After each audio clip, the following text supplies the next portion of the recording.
Welcome to Nycos D&D. This is the I-9 COVID-19 incursion episode and the first thereof for Serendipity Falls, a new story we're going to be pursuing over the next few weeks, months, and potentially years knowing this crew. Uh, I'm going to have my characters introduce themselves. I am Jonathan Albin, the Game Master, and I will be filling in the details on this universe momentarily. The backstory quickly is that humanity has decided that Earth just wasn't enough and have found their way to a much more verdant and fertile field to live within. There are 7 planets inward and probably 15 or 20 planets outward of this solar system. It was surprisingly verdant and completely unoccupied by uh, bipedal, intelligent, or at least clever beings for us to manipulate. Ergo, it was a place that was safe for us to take it over. Even all of the people who were concerned with what we might do to corrupt the system agreed that it was verdant enough for us to survive therein and not cause enough problems to be a threat. With all of that, I'm going to ask our captain to introduce himself, and then the easiest way to do this is just have him pick another person from the list and have them identify themselves and so on. So take it over to Mob. Hello. My name is Mob Robson, and I am from Alderaan. Now, it's a planet. It's the deepest one in the reaches. So, you know, don't expect much. But I do captain the Serendipity, and it is a research and collections vessel. And while we have not been successful yet, we are hoping to find something on the next group of planets that we're going to be scouting. And with that, I think Raven, that trigger happy psycho woman, or maybe not, but Deb, take it away. Not sure how psycho I am, but that's okay. My name is Raven Connor, and I do the tactical stuff here, like shoot 'em up, bang, bang, bang, pew, pew, boom. The Death Star, that classic movie. Oh, you have no idea how awesome that scene is. Anyway, I could probably build a Death Star, just FYI, if you need one. But anyway, maybe a little help from my engineering person to get some of the little technicalities right. But guns, I got them. I know how to get them. I know how to use them too. So that's pretty cool. Yeah. I was born in the Alliance territories, and that's kind of where I was raised. But I'm here now, and that's more fun. So, in fact, since I mentioned our engineering person, let's just send it over to Tarkin. I'm Tarkin Witty, and I'm from Technicus Prime, the first moon of Technicus, where the leading outer rim scientific discovery institute is. Bunch of morons. They weren't smart enough for me, and though they were a lot free with their scientific discovery process, which I did quite enjoy. But either way, I'm now here searching the great beyond for new and surprising and wondrous rods. I mean things. Pick the next person. Dr. Felicity. I'm Dr. Felicity Vanderzee. I'm the medical doctor on board, but I have other areas of specialty that xenobiology, exobiology, and my personal things that I like are identifying alien cultures and finding proof of them. And that's what I'm doing on board here. And pick another person. Who hasn't gone? Oh, John. John? John. It's not John. And who is There's it? not a John. There's a Sergey. Sergey. There's a Flintlock. Sergey. Come in, Sergey. I am so gay. I'm from Titanfall. I'm joking. I'm from Titan. It is a planet on the edge of the galaxy, in the dark, near the darkness. But my planet wasn't like the rest. But we won't go into this right now. I am the person that you go to when there's something going wrong. I am the guy that you go to when you need something done. I am Sergey. Hey, Sergey. Clean up on aisle 2. Get him up. I shoot him with a tranquilizer dart. Nice. Something's gone horribly wrong in the Hollow John. Okay, sounds like yeah. So I am Flintlock Gray. I am the ship's Serendipity navigator. I was born in the Outer Rim, but I have always been fascinated with what's beyond our solar system. They say that I have stared into the abyss and possibly blinked, but they are wrong. I have stared in the abyss, but not blinked yet. And I'm also trying to find what cultures might have existed on the local planets before we found this solar system. And also what they may have left behind. Also, I study geology because I'm fascinated with rocks and basically what I can use to make the ship better as well. Knickknacks. Knickknacks, bric-a-brac, give a dog a bone. All right. Sounds great. Okay, so a couple things from myself to kind of make these little disparate pieces you guys came up with kind of work together. Scott, in particular, the world that you were birthed on is Technicus Secundus, and it is to Technicus Prime what biology is to technology. So even though you're not, let me phrase that. Archaeology is to technology. So Technicus Secundus is the only place where anything that might be remotely considered to be extraterrestrial in terms of intelligent life has been found. Because of that, and because it is the innermost of the March planets, it is the one most visited by tourists. So people come out. Some people come out to see the what's been marked as the only living remains of an extraterrestrial. Most of the locals have relatively early discovered that it's actually a stillborn calf hung upside down inside of the canister. But Okay. It's a Don't disappointment. let them know. That's where we get our funding from. Yeah, exactly. The disappointment that you feel has more to do with the fact that you know that there are people that know this truth that have gone back inward, and that you fear that someday the tourism to the outer marches, to the spinward marches, might be curtailed. But really, not too much to worry about, because people will want to believe the myths anyway. Maybe the tourism is also part of why I left, because that might make me a little nervous. Well, yeah, that just means more people trotting around on your possible places to investigate. So you clearly say, oh, they're going to mess it up. So they have no respect. Yes. No respect at all. Right. Also, for clarification,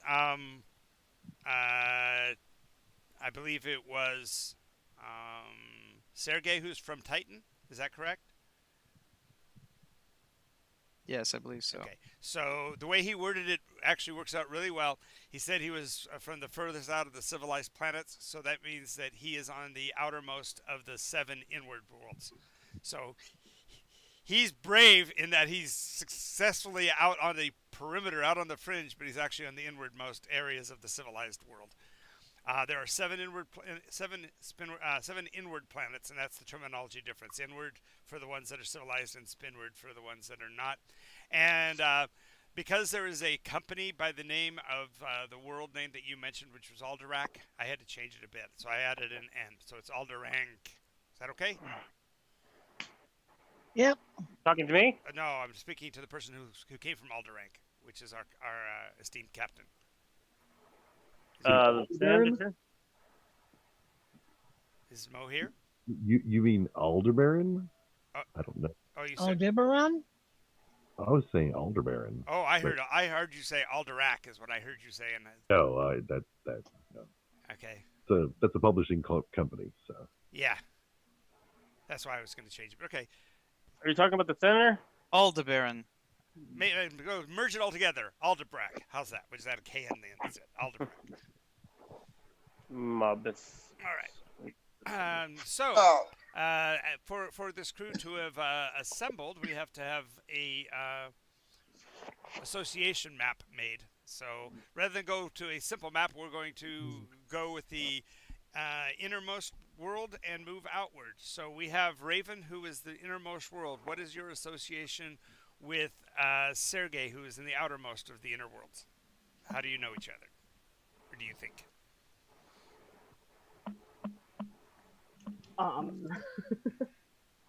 Well, either one of you can put in. Remember, he's the fix-it guy, can get everything done. He's a. maybe he wants to. Maybe you want him to build you your Death Star gun. Well, I'm from the Alliance. Everybody else seems to be the outer planet. No, Sergei is also inner.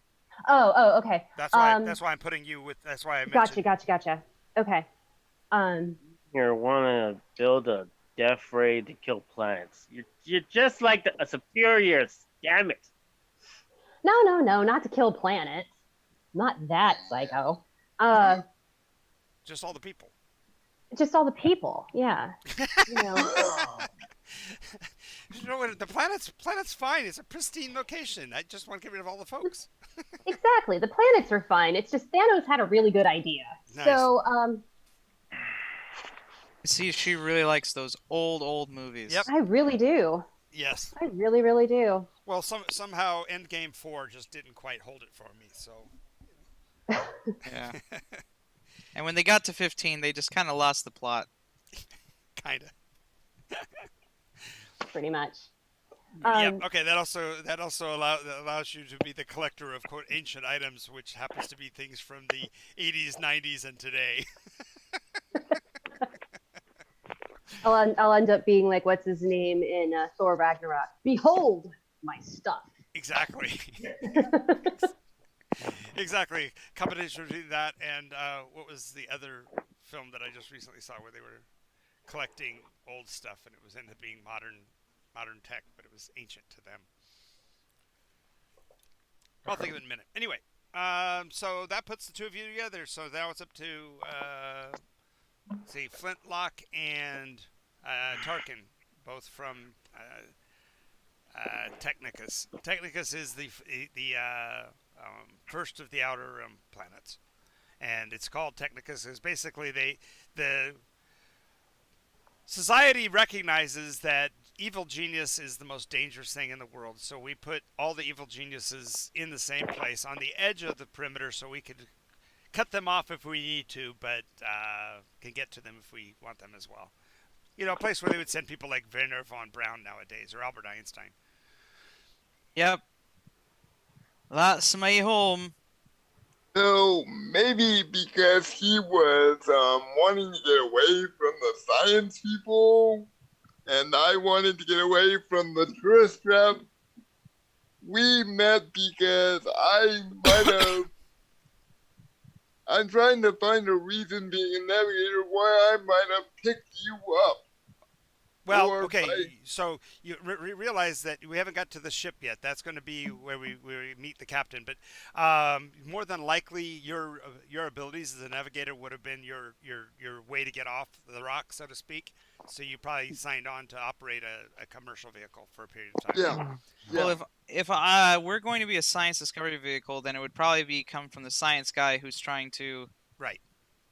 get a crew to facilitate his scientific discoveries Yes. or some such, or looking for such. This is a nice twist. Yeah, that kind of works because your approach to coming on board the ship is that you're going to be using the ship for your purposes, and your purposes match exactly with what Mob's going to need as far as a cover. So he's like, excellent. Yes, we are definitely a research vessel. That's it. Yes, eureka.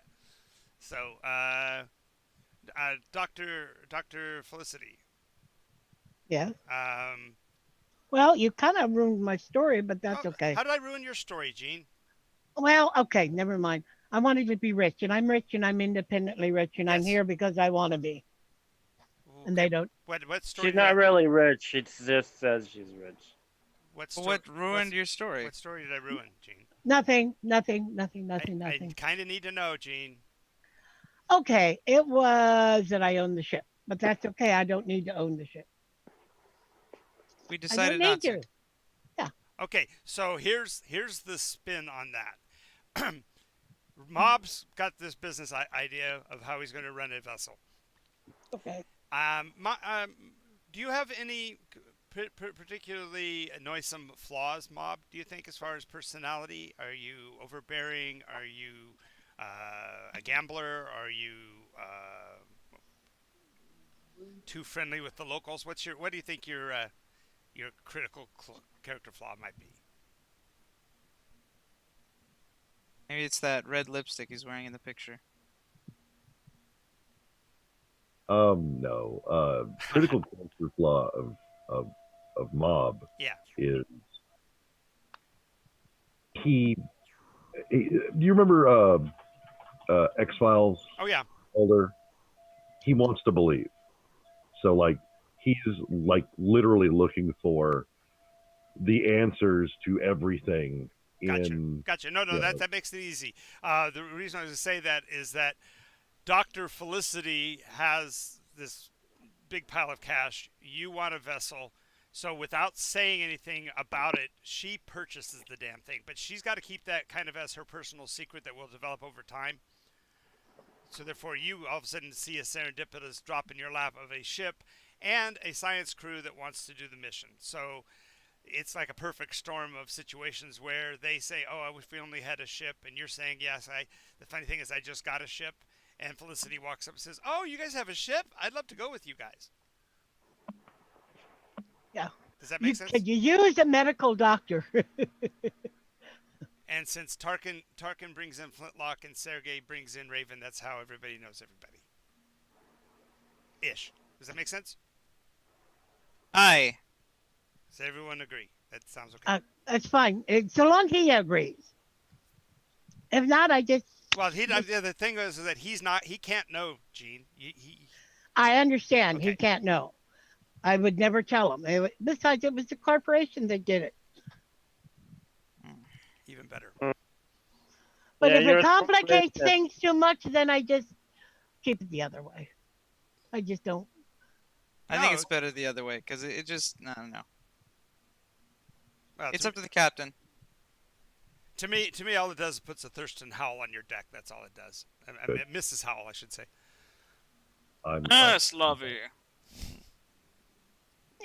I'm sorry. Anyway. What was you guys have talked over it? I'm fine with it. So. Okay. Yeah, that's all I need to know. If he's not fine with it, I can just subtract it. We're good. We are on, to make it mechanically easy, we are on Titan, the outer of the safe worlds, if you will, the inward worlds. Okay. And the vessel was acquired just in the last 24 hours, and so you're going to want to introduce yourselves to each other in terms of pecking order as far as the placement of the quarters. Mechanically, there are chambers to the left and the right down the main corridor. On the upper deck would be the spine of the vessel, and in the belly is your cargo / tech center where you do your archaeological and biological investigations. Those would be two separate sections, and in front of that would be your common hold, where you guys would your common quarters, where you would have your meals together or whatever, and cooking facilities and that kind of stuff. And weapon systems would be in pods on the left and the right, but they're not. Uh, they are not combat grade, so you are not going to want to go too far into the spinward worlds in terms of shooting at other people with your ship, because this ship's design carries only basically what are called navigational lasers. They're utilized for cutting and blowing up pieces of debris that might be in your way, but that's the extent of weaponry. There's nothing here that could be used in any kind of conflict. Oh, we'll with your have to ship. fix that.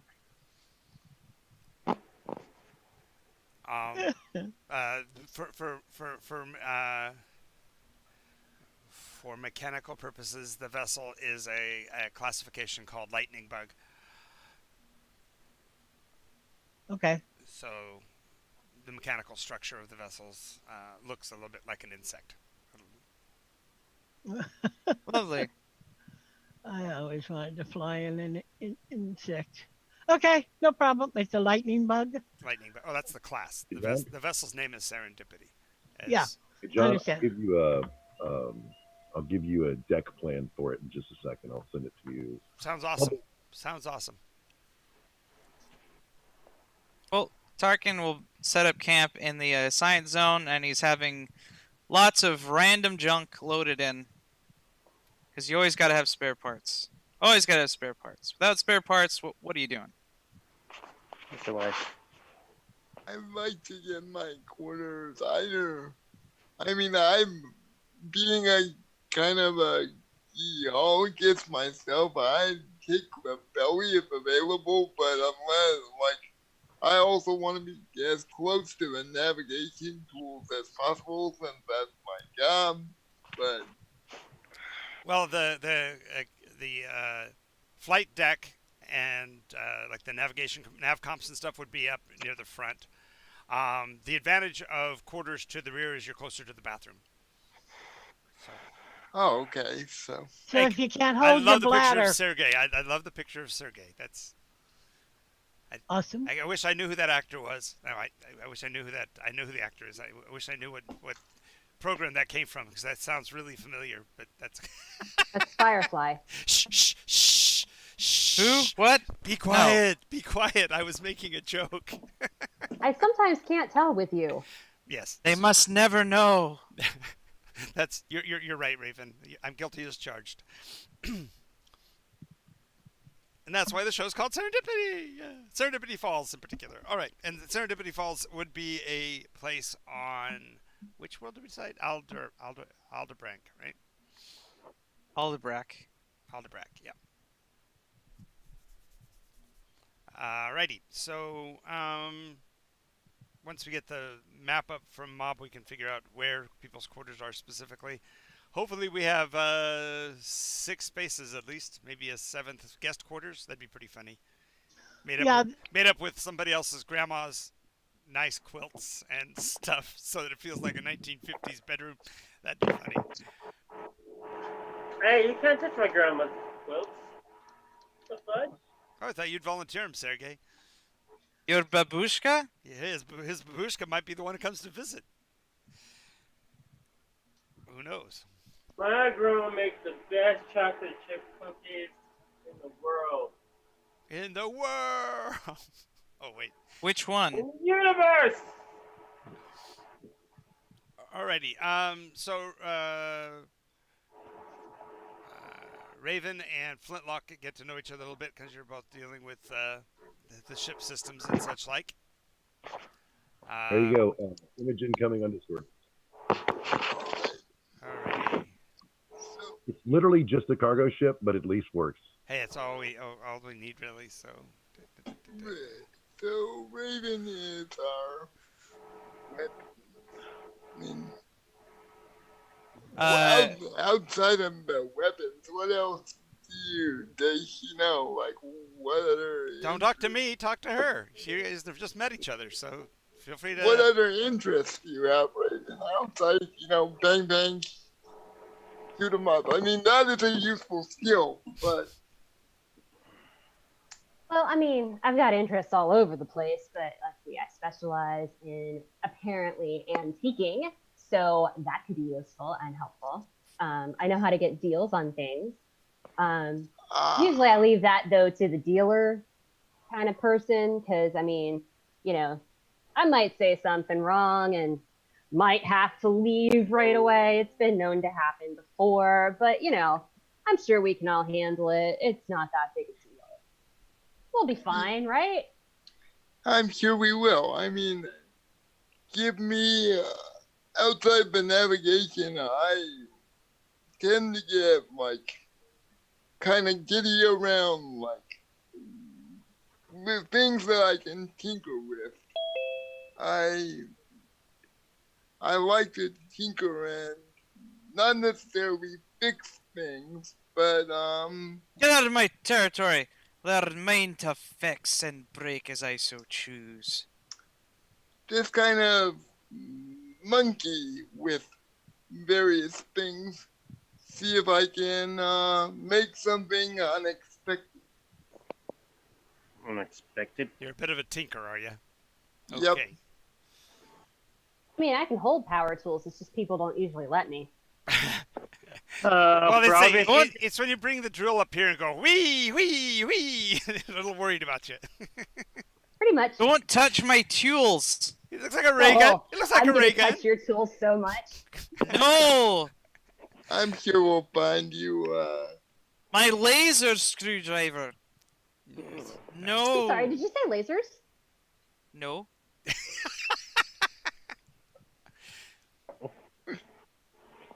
I said blazes. I'm really ready to go. Yes. Nice. Okay. All Okay. right. So, Dr. Vanderzee, is your approach one of opulence, or are you an understated multi-billionaire? Understated. All right. So your money came from someplace that's not well known. I just want to make sure that when you walk on board, you're not going to have like your eye turning.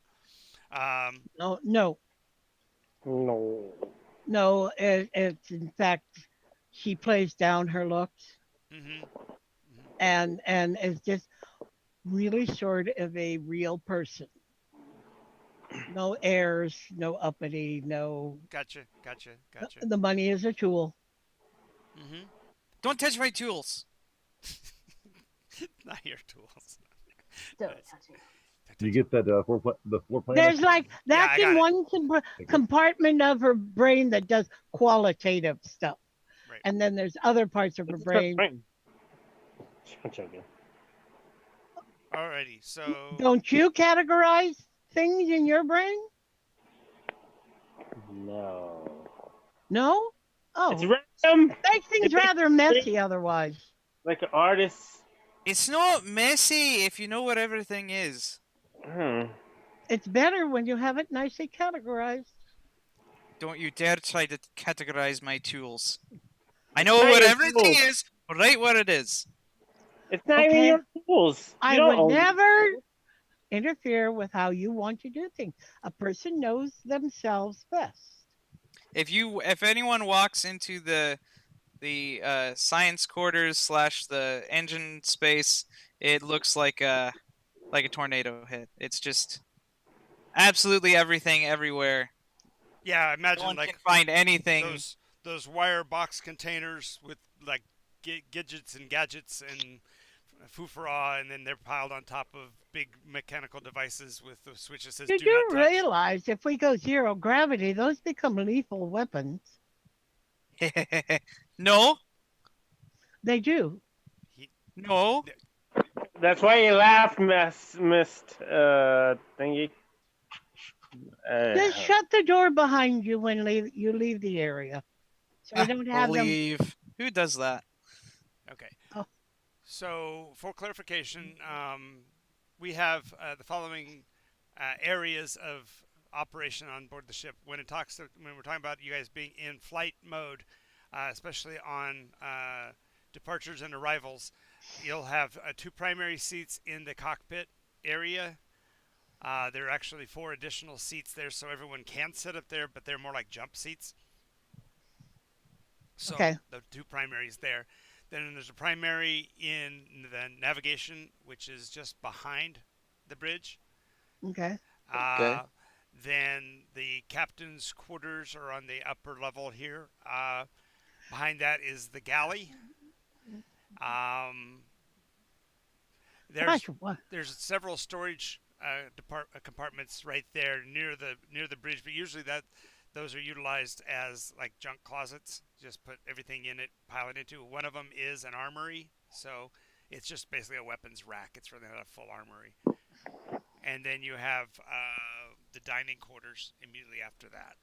I'm sorry, that's the conference room. And then on the lower level, what's called Deck 1, which is down in the mid-belly, is your common dining area, sleeping quarters, and life raft. I have a question. Shouldn't the galley be near where you eat rather than having to traipse all the way from the galley down? Nope, because it's right next to the little staircase that takes you down. So it's Oh, lovely. You There's get to probably a balance all lift the that bring. There's probably a lift that brings the food up to the. there's a dumbwaiter, yes. Okay, fine. And the that back area where the jump drive and power plant and everything else is, that's the science. Where's the medical area? Medical area would be 4C if you're looking at the map. Oh, It's let's up see. How near do the I front. It's up near How the do front, I- near the nose. how do I Where's see the the map? Oh, he didn't send it to. I thought you sent it to everybody. It's my bad. I think he No, did. no, I sent it to you, and then I sent it to Travis just because I could. Okay, let's just go ahead and send it to everybody. And where will I access it? Right there in your private chat portion of Discord. My private chat. Just a second. Well, Hmm. I'm just gonna post it in the Splinter Speak. Okay, that's fine. Put it in Splinter Speak. That way they can just see it right there. Okay, that will help.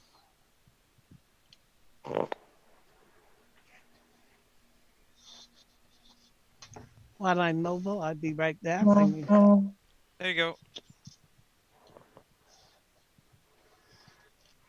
Alrighty, so Titan's rules are fairly lax. There's no outstanding levies against the vessel. Be aware that things like breaking furniture in bars and things like that can end up causing your ship to get with what's called a land lock. It seems crazy, but it's actually a device that keeps the ship at GPS ground zero. It won't let you lift off. It's an externally planted device on the outside of your craft, and generally governments will put them on. It's kind of like I don't know if you guys know the history of it, but you've ever heard anybody say they had to earn their nut?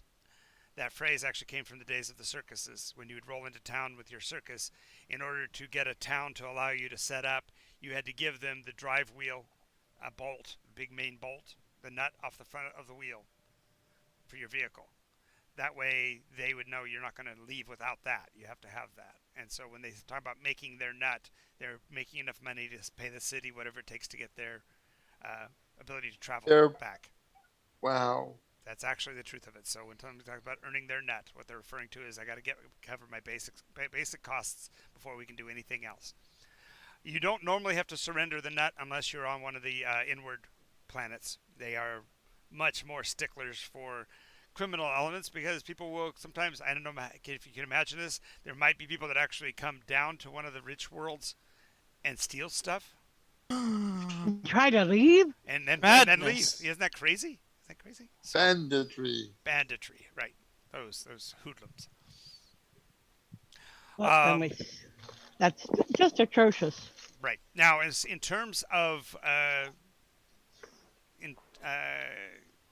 the course and direction that you guys want to travel as a group, let's have kind of like a collective brain session on board the vessel once you're all loaded, and discuss what snippets you would like to pursue. And what I mean by this is feel free to amplify and create leads, places that we could go in the system to find possible clues to what you guys are trying to prove, which is that there is extraterrestrial life in the zone.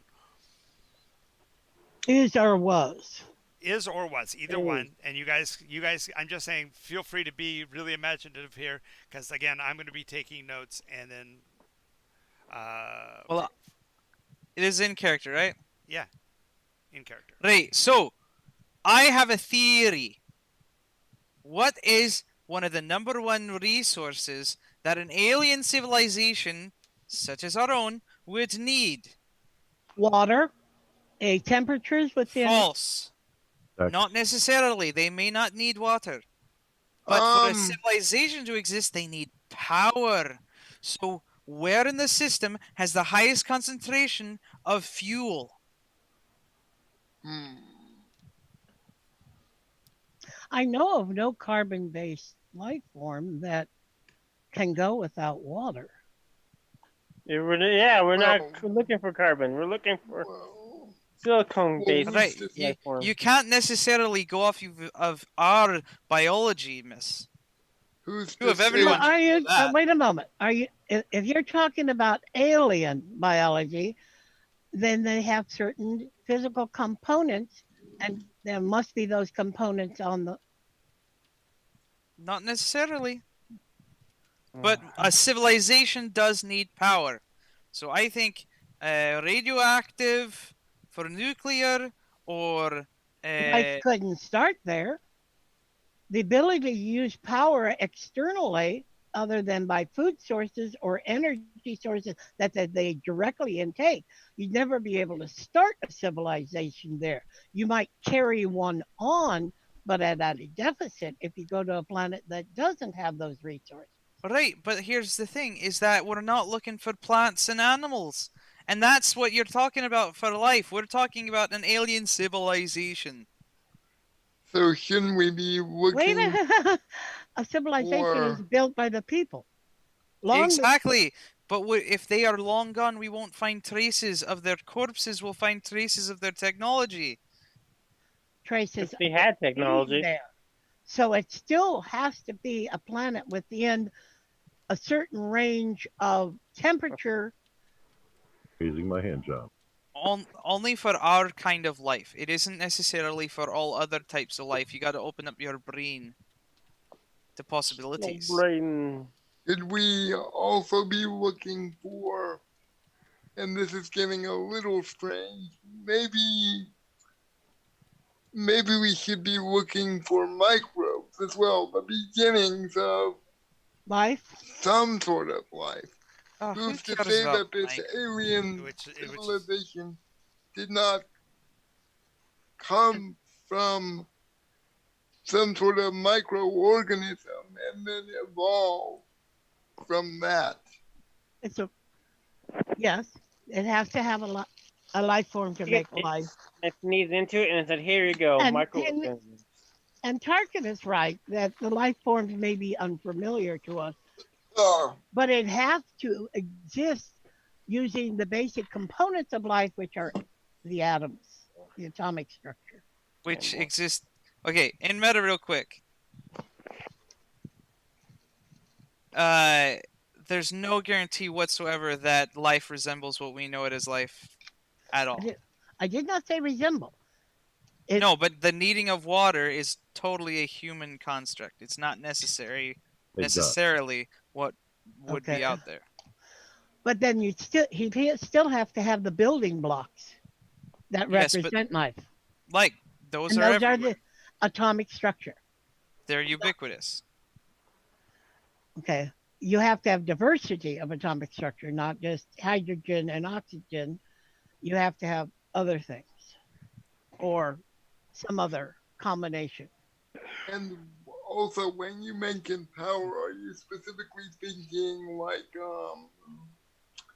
I don't want to say just electricity, but I mean, Energy. I'm talking yeah, delirium crystals. I'm talking about plutonium. I'm talking about high radioactivity, high density of electrons. Extreme volumes of hydrogen gas, for example, itself is a fuel. Fusion. so maybe Traces. That energy can be traced. It cannot be destroyed. So no matter where there is a high density of energy, there must be a high likelihood of civilization tapping into it, ours or elsewhere. true. So we should look for energy spikes on nearby planets. I also want to examine maybe this civilization did at a time use fossil fuels, but that's just the geologist in me being like, we should look at the rocks. I agree. Rocks are good. We should look at the rocks. Use stone cunning.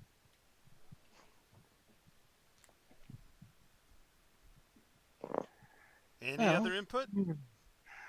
Well, if you're really I'm talking about be a little embellishing on what your theories are too. I mean, this is an entire stellar system with Hey. no living bipedal life forms. It seems a little unlikely given what we think of the world as being Terra-centric and all of that. okay, That too Go. much? What's that? The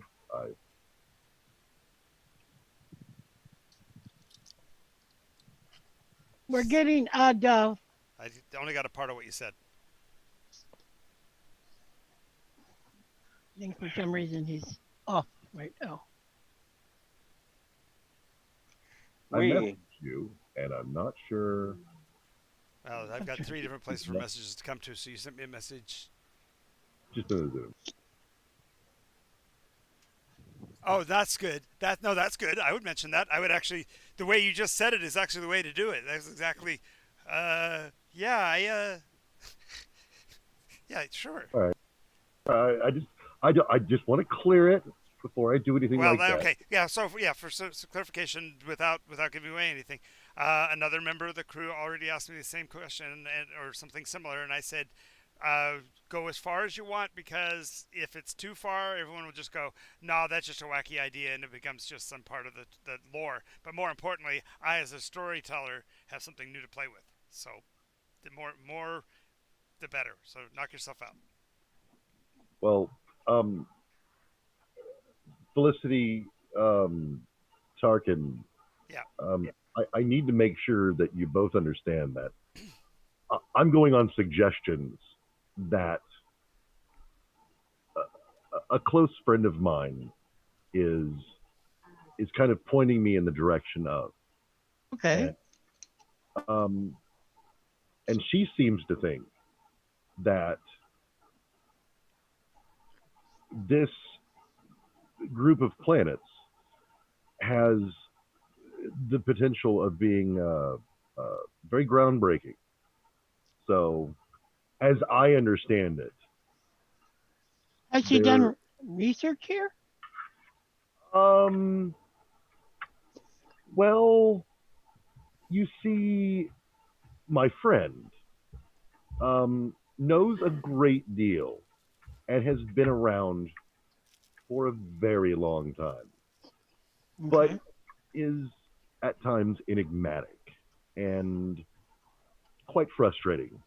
But I know that she was very insistent that if I'm looking for the truth, that I'll find it here.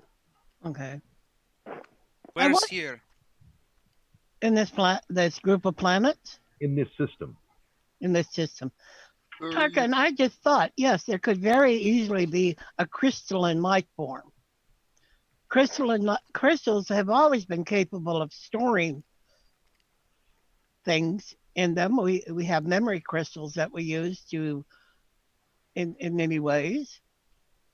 I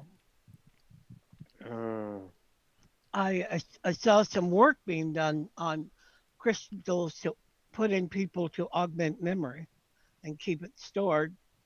So if He anything presses a button on his eye implant, and a little crystal tray comes out, and he has 4 different crystals, and then he pushes it back into his left lobe. Okay. So you guys are talking about like power centers and such, yeah? Aye. So like, okay, so there's some Ranagen on Plateris. They're like this super weird creature that I heard about when I was in the academy with the Alliance, and the Alliance is like super interested in them. They haven't sent anyone out yet to like explore Plateris, but and I mean, and I know this because like I just graduated last year from the Alliance Academy, and they were just talking about starting to build the team to go out there. Oh, But I can tell. anyway, they well the Ranagen, they use a uranium based fuel, and they're like very future thinking, but that doesn't mean that we can't actually study it. Interesting. I like your thinking. I also like the fact that, and pardon me, Raven, that it seems like you're trying to beat your former compatriots to the punch. So Oh yeah, those guys are fast. yes, I think we should investigate this planet as a possible avenue. But I mean, did they say why they were interested, or like? Was it from what I understand from the classes and such that we were talking about, the Ranagen are like an octopod kind of a creature, and they have 4 eyes and can smell through one of their appendages. I don't know which one. I didn't ask. I thought it was really weird. So anyway, because of all of that, they're able to sense, like to smell out the uranium apparently, and use it to like set up mining camps for it and everything. And they're able to somehow get more uranium per section than what you normally would if like you or I were mining for uranium. That could be. Wait, so there already is an alien species? No. Just let her go. It's fine. Okay. We got this. Okay. She's totally going off the stuff she got from the academy, so let her go. This is good stuff. Well, you'd said there were no bipedals. Good point. Good point. Yep. I pay attention. Does it raise? Cop. I have a question. Have Yep. they identified the degree of sentience so that it is No. actually? Okay. So all of you would because this is kind of the post-internet age, you guys would have all been popping onto your computers when she said that and be looking. And so there is indeed a species called Ranagen, and they do grow on Plataris, but there is almost no information about it. You see, she's at university and she's in classes, but she's in classes with people that take other classes. And so what she's working off of is the information she got from listening to other people's conversations and interacting with them. So she's totally on to what she's pursuing. There is interest at the academy because there are students talking about it. Yeah. So nice. So You know, there's another thing. All races, wherever they are, that if they're sentient beings, need to communicate to make a civilization. If we can monitor the different sources of communication, that could be sent. The point I was making is you want to put a pin in going to the planet Plataris, because at least you know someplace that you want to go search something out. This is what I want this to be, is more talk about where we're going to go, what kind of missions we're going to do. Okay. Well, Sergey, would you please record that in the log?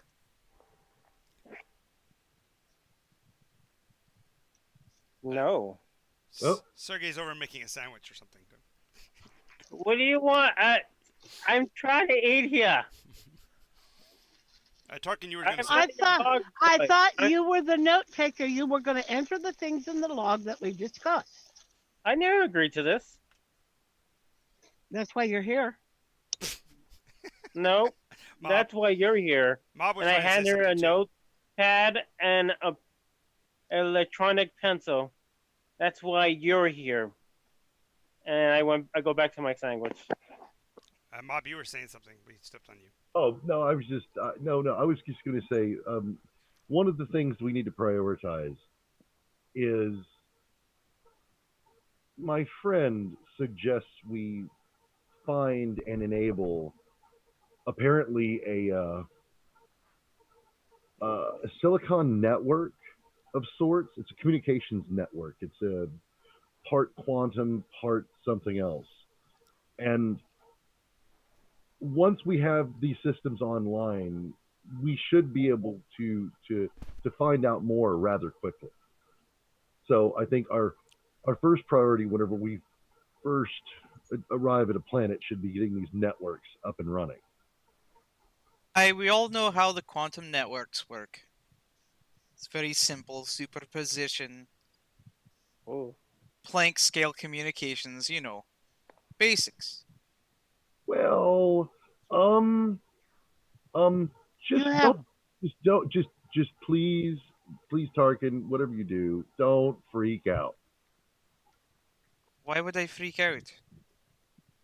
I'm Yes. just saying it might.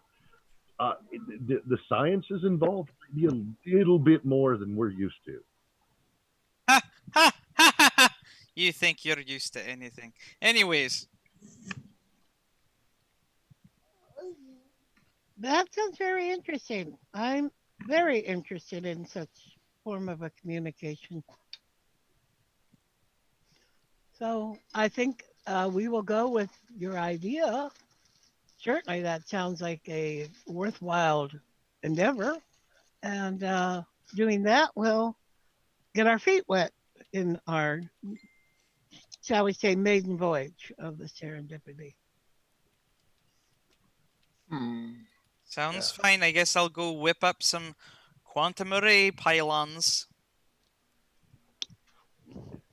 It's like playing with building blocks. what the hell? We need to get.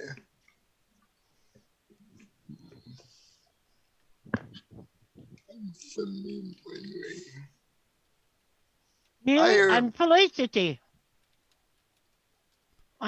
You're talking about me, I'm Felicity. I heard a rumor of a planet that had a race of, I don't know whether they were some type of shrimp or crab, but apparently some type of crustacean that could talk. And they had almost looked like tarantulas. They had 8 claws where we would have arms and legs. Sounds disgusting. Supposed to be quite tough, but from what I heard, quite delicious. Oh, I'm down then. We're not talking about if it's an animal, it's an animal. If we're And if it's dinner, it's dinner. and if it's a sentient being, I don't care what shape it's in, we don't eat it. Why not? Not Okay. even a nibble. Are you Hey, just okay? Would because- you like something bigger come along and say, "Oh, I've never seen this before. I wonder what it tastes like"? How would you feel? The hell am I looking Well, at? seeing as how we already discovered that dogs are sentient and we still eat them. They're still animals. They're not classified as. Just a quick note. I didn't catch the name of the. Where was it that you found the crustaceans? The planet they were on was supposed to be called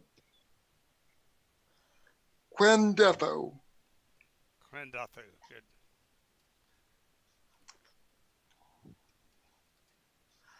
Good to know that in the future they also steal movies' names from planets. That's good. You know, I've just been thinking about this. An alien life form could be just a brain or the equivalent of a brain and work psionically on everything. That could be a possibility. You get a very shocked and surprised look from Mob at the moment you say that. Well, now I'm hungry. For crab, Yes. try lobster. It's better. You fool! Crabs are by far the superior addition to a meal. Only snow crabs and the blue crabs from Alpha Centauri. Aye, but have you had the golden crabs from Temecula's. Yeah, you get that from. Too greasy for me. They have silver flesh, I remember And there was something I didn't like about them. azurite juices. But it looks like mercury. I'm always afraid I'm going to die. Well, You fool. It's a meal that would kill you, so therefore it's to die for. No, it's 2d4. Exactly. Oh yeah, I am going to poison myself to eat crab meat that looks awful and Have you drips tried juices. the fourth dimensional ice cream? It's really good. It was. I Get it? It never seems to last.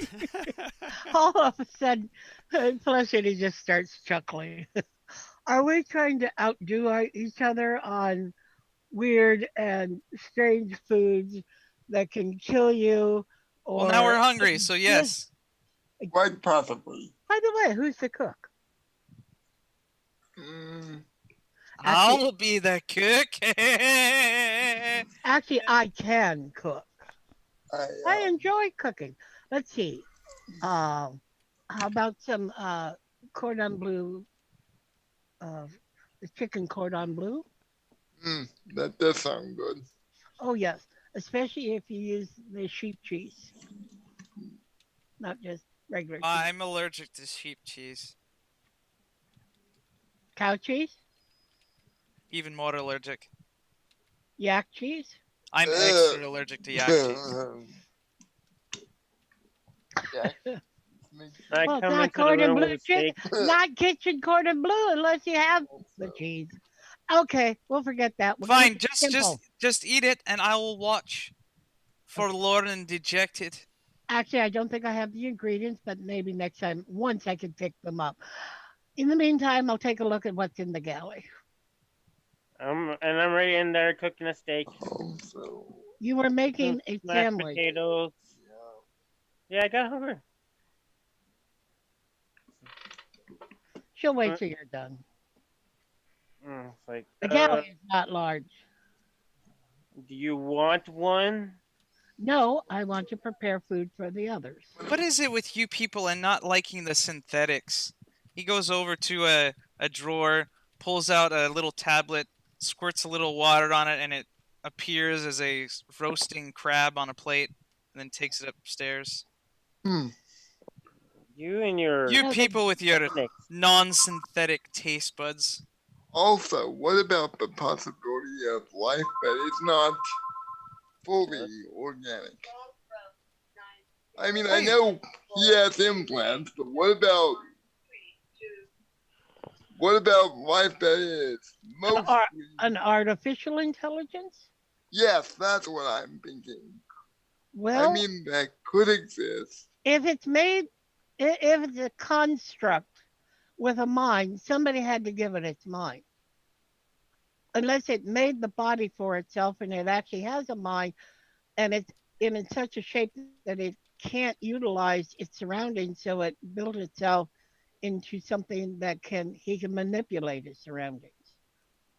Yes. Intelligence have to be able to manipulate their surrounding to change their condition.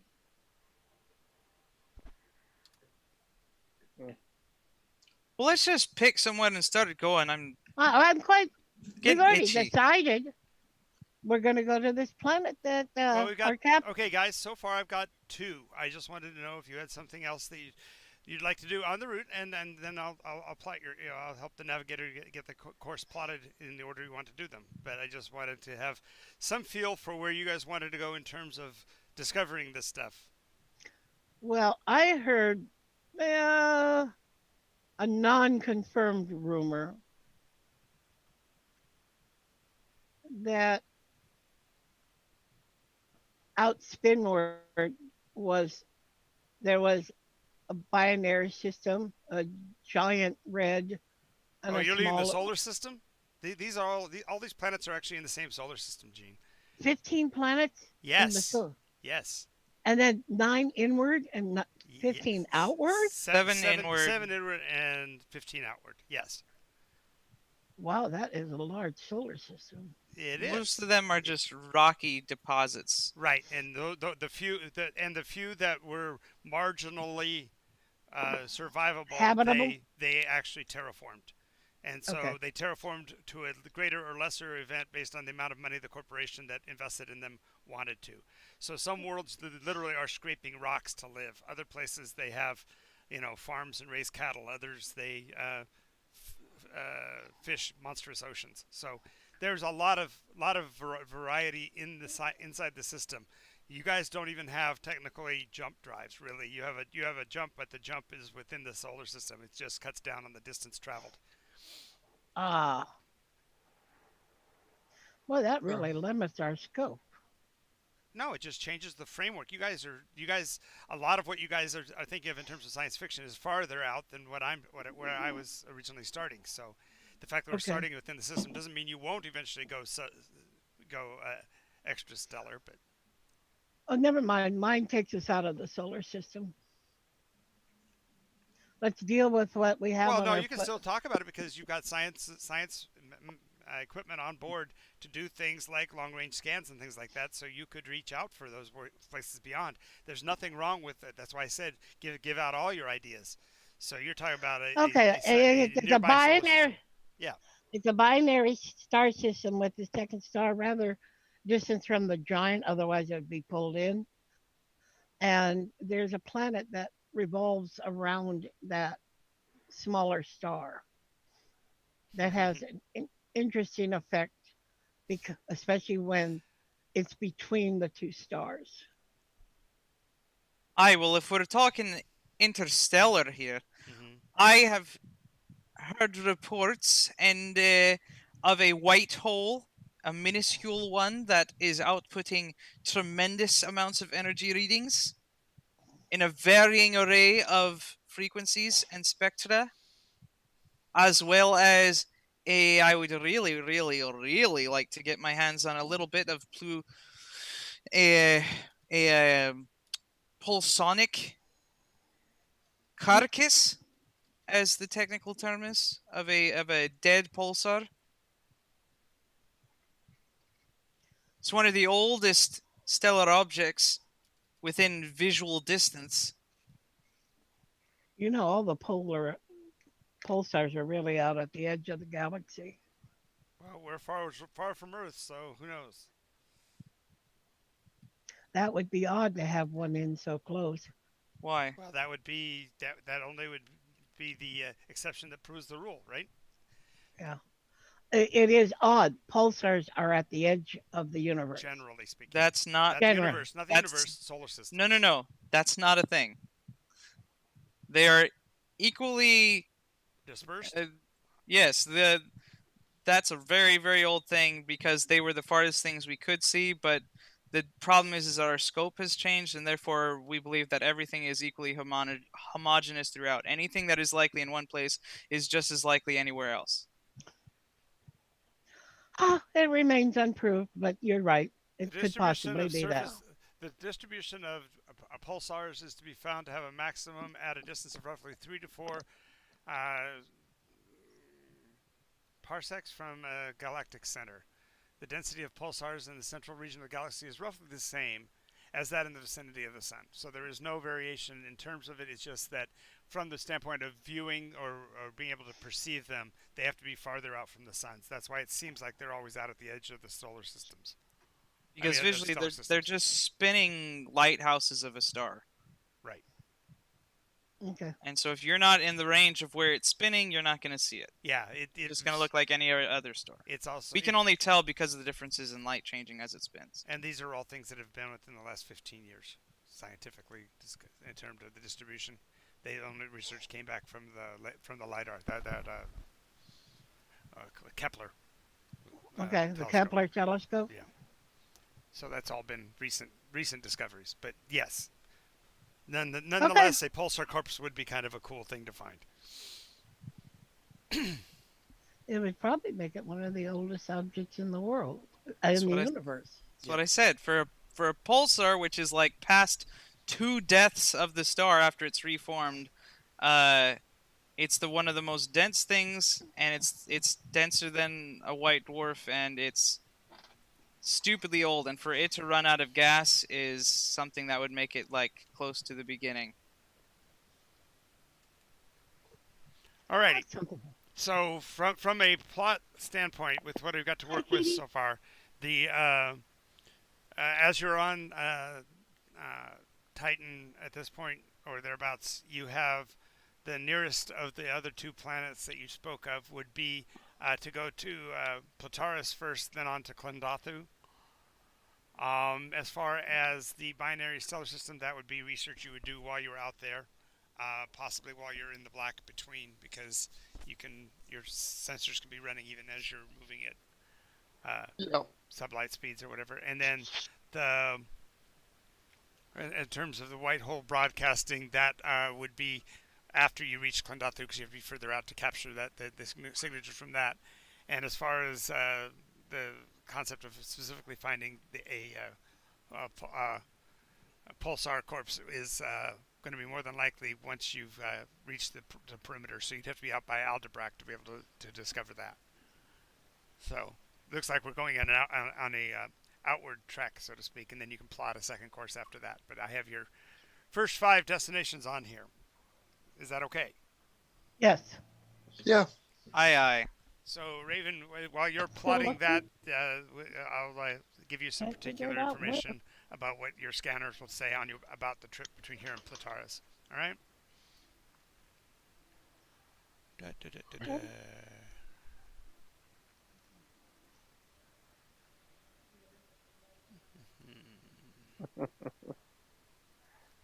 Okay. Oh, I'm off again.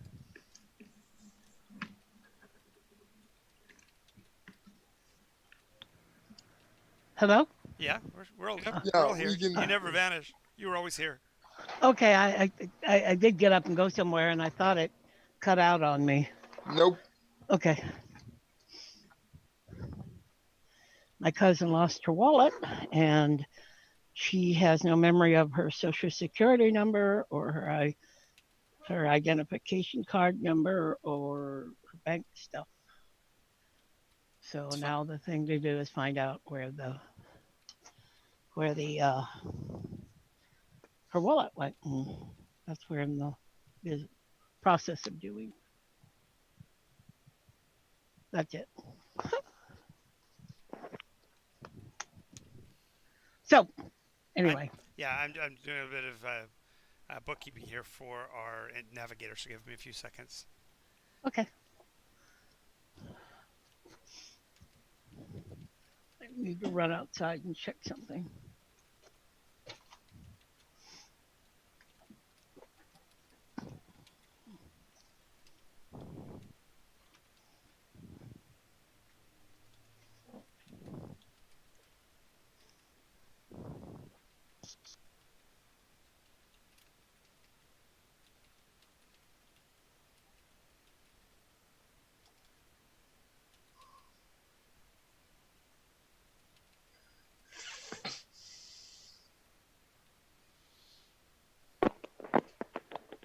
Sorry about that.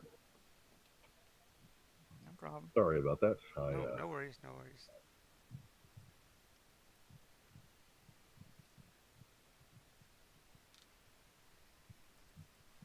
All right, your nav comp is updated for you, so you have some information to provide your crew with there, Raven.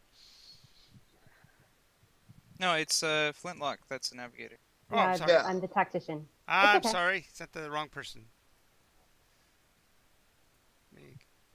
I'll read it anyway, just to, make sure you didn't do that in vain. Oh, I'm sure you probably will read that. Yeah, it's like, do not read. Yeah, that's always a great thing to say, right? Yeah. Do not read. I'm going to read it. Just like, do not touch my tools. I'm so touching them. Exactly. This Take is, your own life in your own hands. This will be its own thing here. Sure, not a problem, sweetie. Yeah, exactly. Science officer against the tactician. This is going to be great. I've seen this fight before. No. I'm not threatening you. I'm warning you. It has nothing to do with me. You opened my portable black hole, and it's up to you to figure out how to not get sucked in. Okay.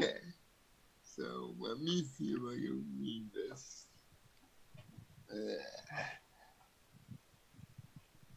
Sorry, Scott. I didn't realize that I was going to be putting in too much detail for you. Sorry about that. World's test is. If you want, I'll just read it for you, and then you can. Yeah. Okay. So basically, it's going to be it's a 2-jump process to get from here to Plataris. The first one actually is from the outermost Alliance planet out to the edge, which is called the Cascades. It's an asteroid field in the form of a banded sphere that orbits around the core. One of the key theories about this system is that if there were life forms, there may have been an attempt to create a Dyson sphere. The fact there's all that mass out there in this asteroid field, it doesn't. The matter that is there is not enough to have justified a complete Dyson sphere, but the fact that it is in the form Even of a partial one. yeah, is- it dampers down on the energy, which is why the outer planets have such a tough time, because the amount of radiant light from the solar source is cut almost in half by the Cascades.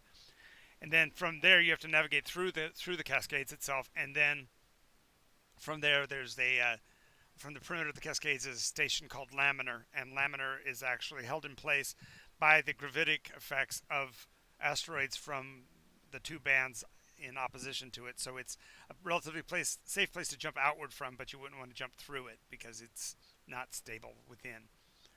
Yeah. So, Wait, real quick Sure. about this partial Dyson. Mhm. Where did it come from? it's been there since we you guys know? got here. You were asking for information that it's always been here as far as we know. Well, then that would answer the civilization question of looking for sentient life.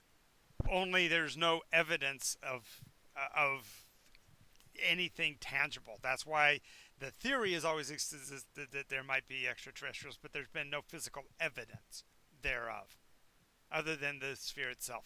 But nobody's actually had enough time to go check out all the asteroid pieces, so there are a lot of people that are out there Indiana Jonesing the Cascades. You know. Hello, Geologist Navigator, I'll do it. Now you know why you want to go. Okay.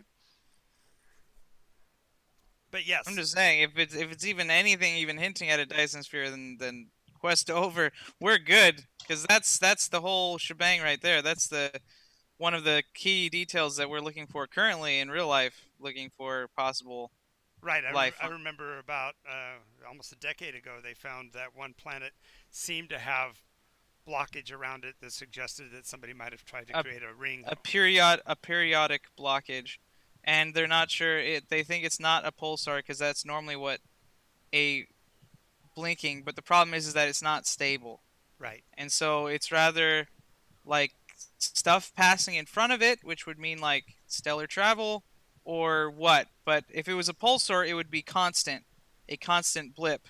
But this is like periodical, and it doesn't make sense. Right. Right.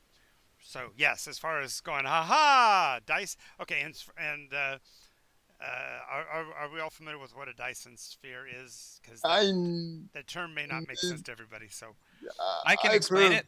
I'd like to be the one to do that if you don't mind, and I'll probably get it wrong. I You know. can correct me if you I want. know exactly what a Dyson sphere is, so I get it. You get It's it. a vacuum that has it has a ball on it that swivels really well. No. No, I'm just No.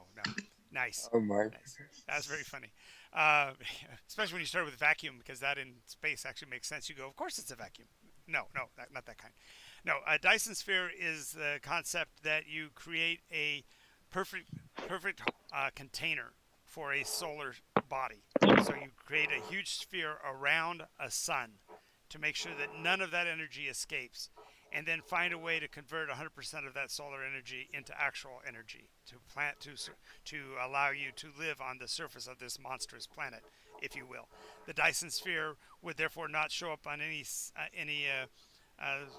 passive camera, or like telescope images, because you'd be keeping in all of the solar energy. The gravitic effect would still be there, which would make people think that it's a black hole and whatever, and therefore possibly drive people away from you. But the idea of it is that you are using 100% of the energy that the sun is producing for your own purposes, and none of it is escaping. Oh. Okay. The concept of ring world is similar, but ring world is just that, just a band around a central orbital location. So a ring world and a Dyson sphere are not too far apart technologically, but the amount of matter would be extreme to create a Dyson sphere. Yeah. If I may, Feel free. I knew you would. there's two possibilities for a Dyson sphere. There's a Dyson sphere and a Dyson swarm. A Dyson swarm is a bunch of satellites that orbit around a sun, and the basic gist of a Dyson sphere, the easiest way to understand it, is putting solar panels just really close to the source. Okay. Is if there's nothing in between, you can absorb 100% of the solar energy, and it doesn't have to be enclosed completely.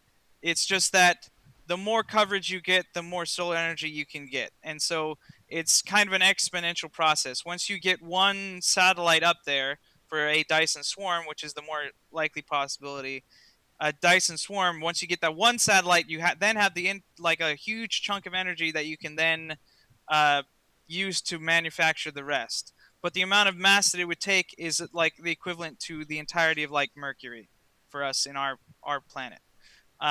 The Dyson sphere, the problem is the reason why people would have to live on it is because it would be too cold, because it would nuke the entire solar system of heat to have it. So Yeah. you would have to live on the sphere in order to maintain warmth Yeah. and energy.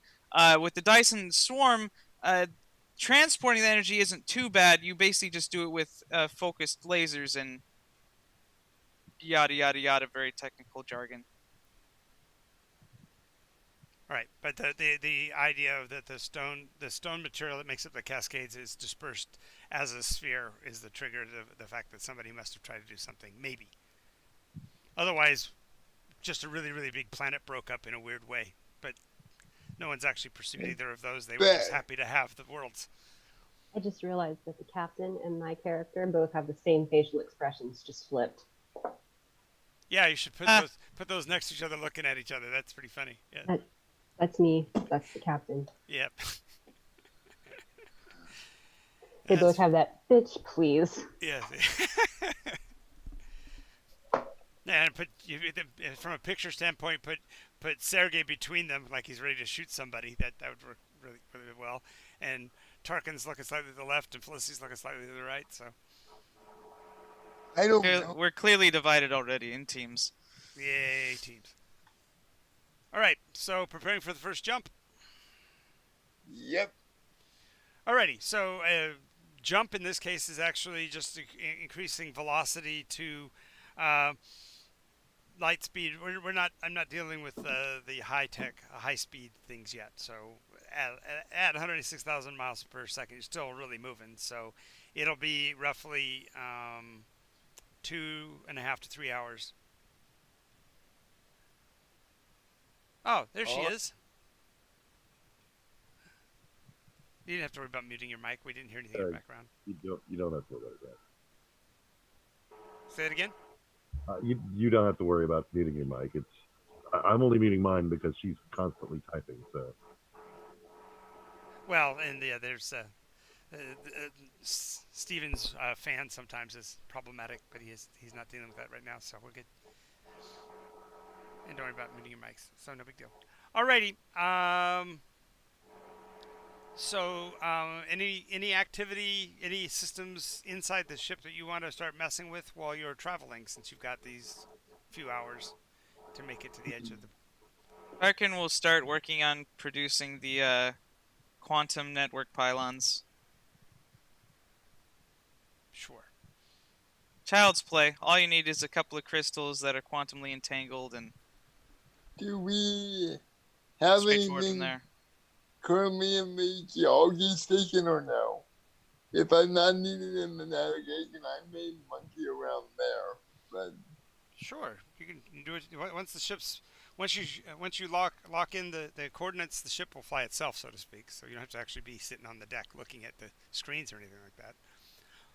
Also, as we noted, the nav isn't actually where the pilot actually pilots from anyway. The pilot actually pilots when you're talking about in this system from the back. from the command deck. Yeah. Yeah. All right. Anybody playing any musical instruments or anything? You know, this is a moment for flavor, dudes. You can do what you Don't want. give me that option. Where are the tactical controls?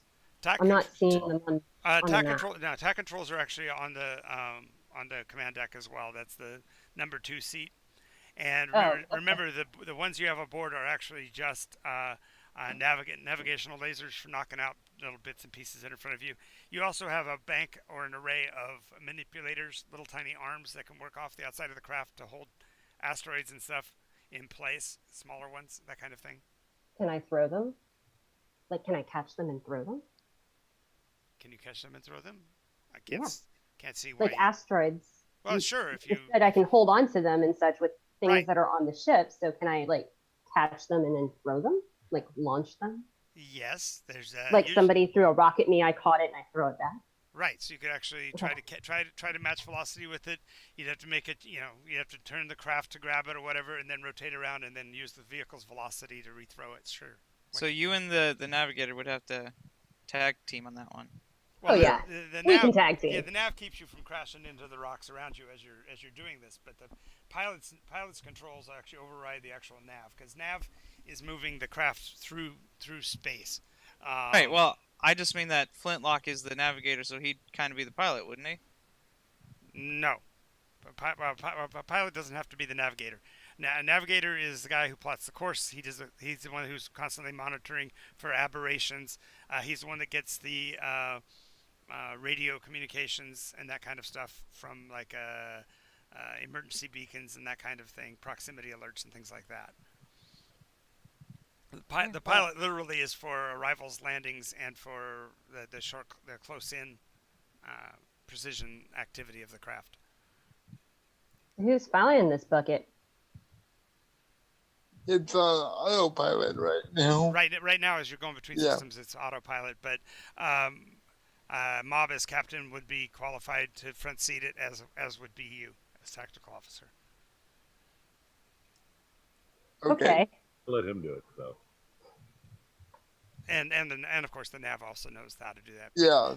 For the nav, that's chump change work compared to the actual plotting of spatial anomalies and gravitation. Do you realize how much work it is to actually plot how we're going to approach the Cascades and not hit a rock? We can do barrel rolls. Exactly. That would be fun. Exactly. Oh my God. So Flintlock, as he's working, is gonna actually pull out a fiddle and start fiddling. Like possibly the worst. Like sadly, I cannot think of any songs that actually use a fiddle right now, but it's just like the worst version you have ever heard. It's so off key. So Tarkin hits a button on his implant and shuts his ears off. Nice. That's too easy. His ears off. Yeah, he's That's very You cut out, Gene. What was that? I practice Tai Chi. Okay. Cool. Down on the common decks, you'd have to have a lot more room than in your quarters. Yeah, I would. I would go down to the space in between most of the stowage. Well, you could actually do it in the dining room. You just move the table back. Okay, actually, the table goes up There you go. Sounds good. to the ceiling to get, Yep. Yep, Sounds good. move the chairs back and practice Tai Chi. What do you do in between Mob when you're just cruising? Talk to Tarna? No, I'm just kidding.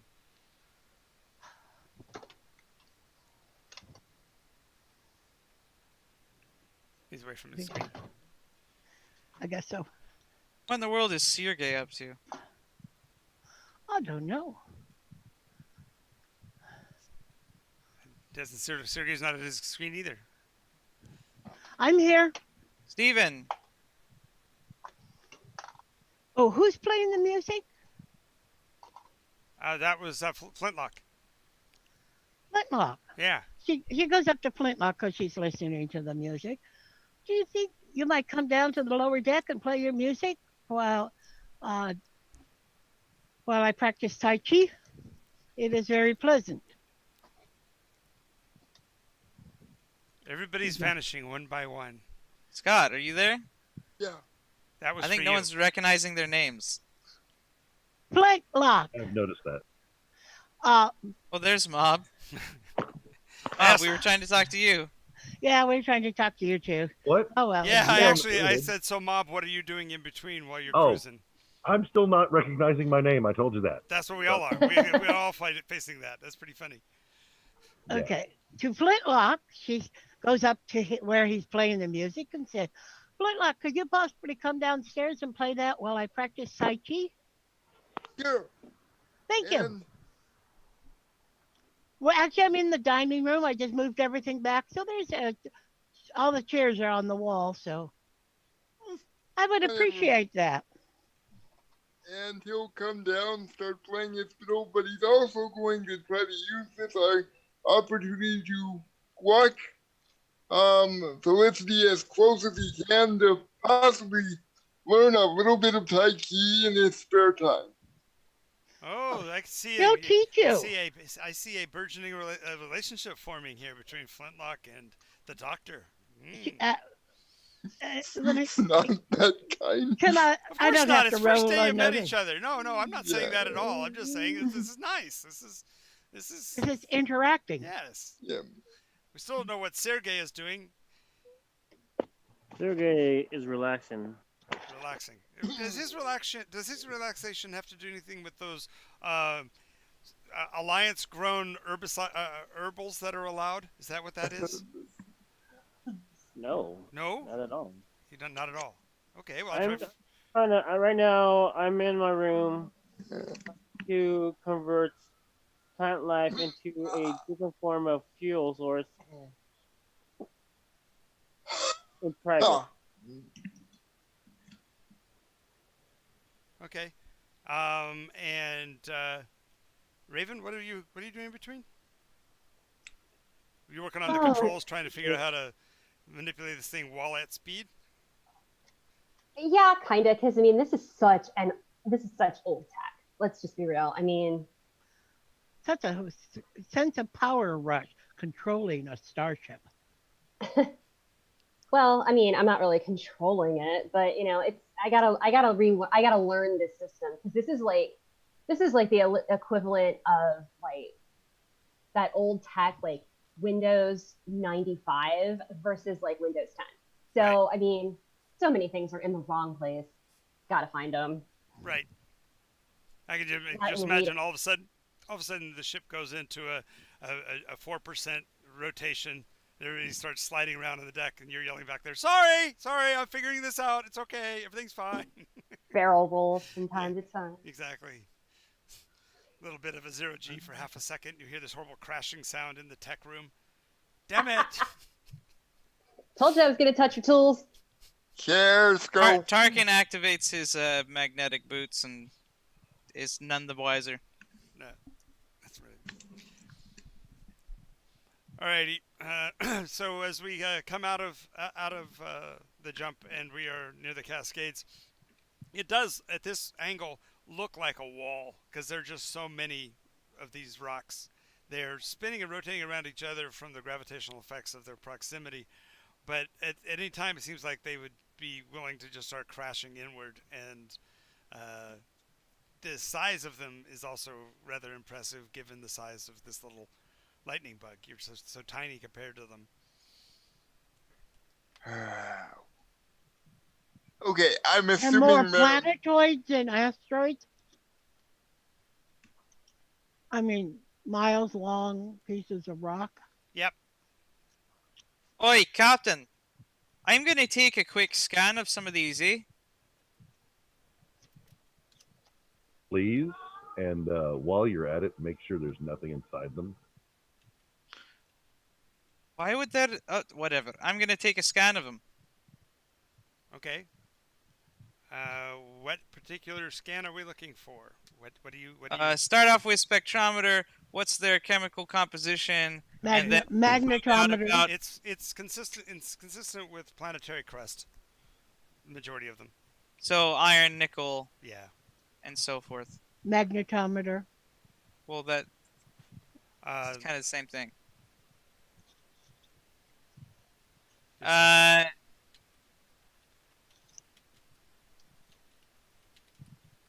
Anything in terms of life signs or heat Yeah. signatures?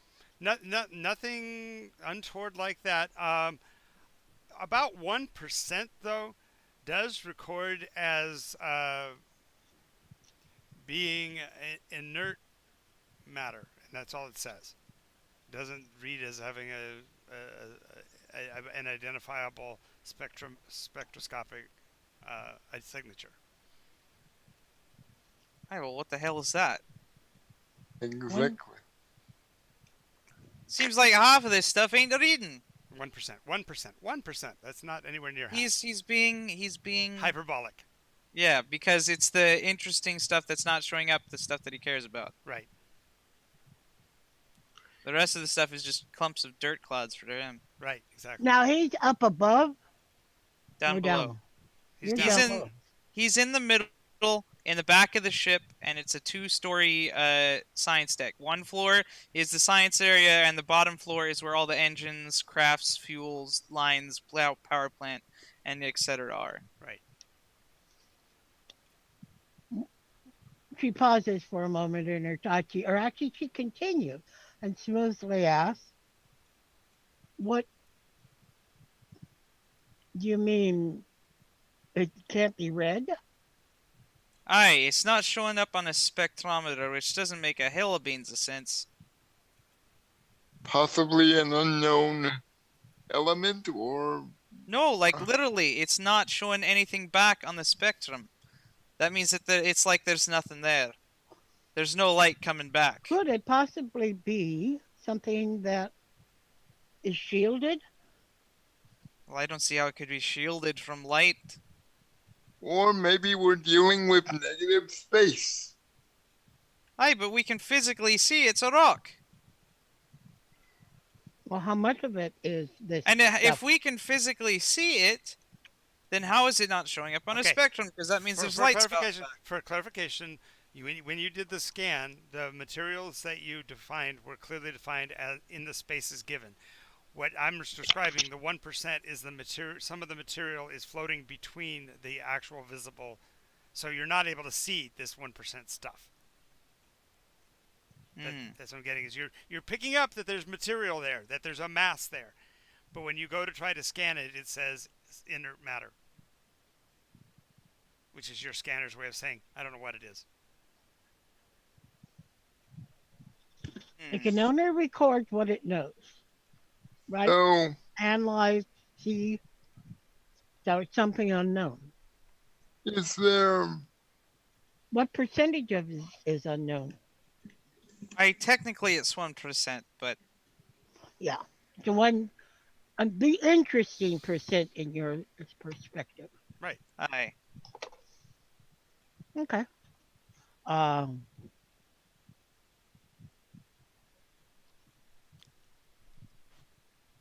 I don't think we can exactly stop, can we? You have to navigate through the rocks anyway. You have to pass through this area by piloting. Where is this 1% located? Is it in mass or is it scattered within the rock? It's scattered in the spaces between the rocks.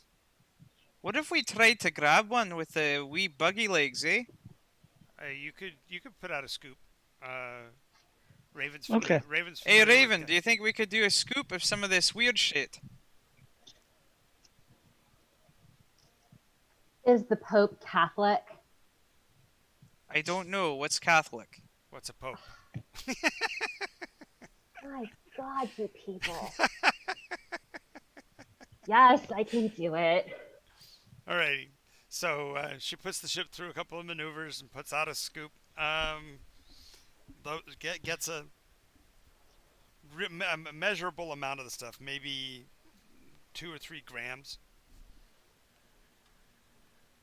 Retracts the arm. Well, he's quickly gonna take it and see visually inspect it. What does it look like? Okay, so you're using the cameras inside the scoop to look at it. It looks like like a quicksilver, like a shiny silvery material coating the bottom of No, the container. no, no. What? Well, he'll What? Your crab He- meat. Your crab meat. he'll bring it in and put it into a airtight container Okay. and bring it So aboard. it'll be about a 3 or 4 ounce jar, and just the thin film of it on the bottom of the jar. Very interesting. Very interesting. So he begins to run some tests on it. Okay. As you're running the tests on it, it's it doesn't appear to have chemical composition, even on a mass spectrometer, you're not going to get any reading on it other than a flat line, suggesting that it's reflecting 100% of the energy that was beamed at it. So it literally whites out the band, so that there's no light comes back on the spectrometer. The fact that it has mass, that you can actually measure a mass in it, is kind of interesting. And doing a small what do they call it, centrifuge test, where you put it in the centrifuge and spin it or whatever, you find that it actually climbs, if you will, laterally the sides of the tube, and so that the bottom of the tube, where it should all be collected, is empty, but this stuff is all along the edges of the tube, like it's holding itself in place, like it forms. It's a super liquid. Yes, it forms a structure. It looks like it's protective of itself. Well, if you take liquid hydrogen, Mm-hmm. it does that. It stops somewhat obeying the laws. Right.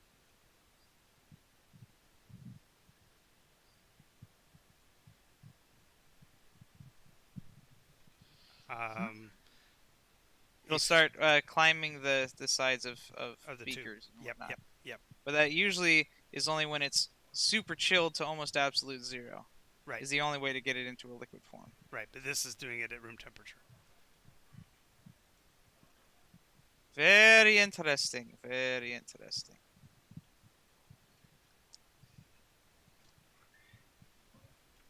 Yo.